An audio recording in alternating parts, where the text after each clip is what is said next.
तो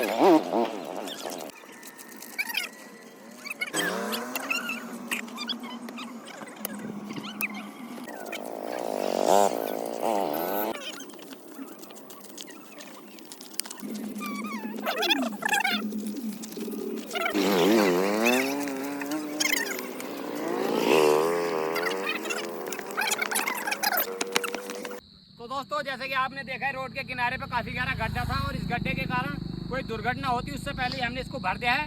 अगर आपको हमारी टीम का काम पसंद आया तो हमारे चैनल को सब्सक्राइब करें और आईडी को फॉलो जरूर करके जान दोस्तों।